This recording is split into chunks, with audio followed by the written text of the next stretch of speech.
नमस्कार। आप लोगों को बहुत ही सौंदर्य के सुहाग गीत सुनाने जा रही हूँ।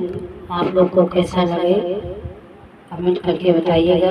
और हमारे चैनल श्रद्धा माई के विनोदी लोकगीत को आप लोग फुल सपोर्ट करिएगा। राधे राधे, जय श्री कृष्ण। हथवा में लोटाली है, लोटवा में पानी जी, चली है सुहाग सींचे बाबा के दुलारी जी, चल है सुहाग सींचे बाबा के दुलारी जी।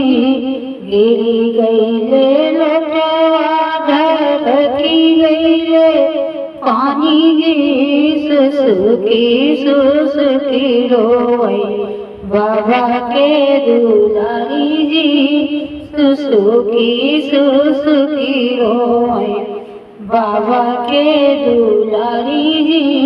गिरी गईले लोटवा ढरकी गईले पानी जी, सुसुकी रोई बाबा के दुलारी जी, सुसुकी रोई बाबा के दुलारी जी।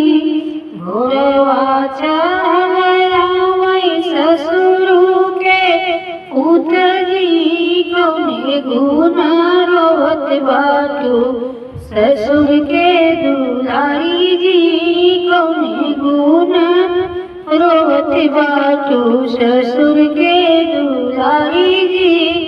गिरी गईले लोटवा ढरकी गईले पानी जी, गुना रोवत बाटी बाबा के दुलारी जी, गुने रोवत बाटी बाबा के दुलारी जी।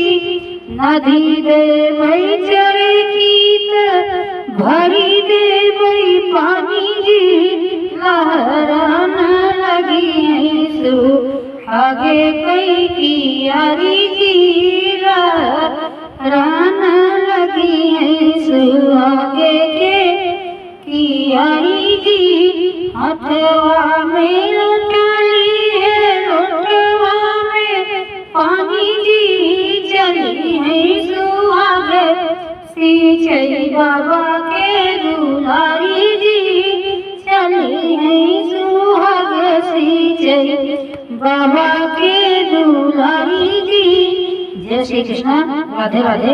आप लोग कमेंट करके जरूर बताइएगा कि आप लोग को ये प्यारा सा सुहाग गीत कैसा लगा।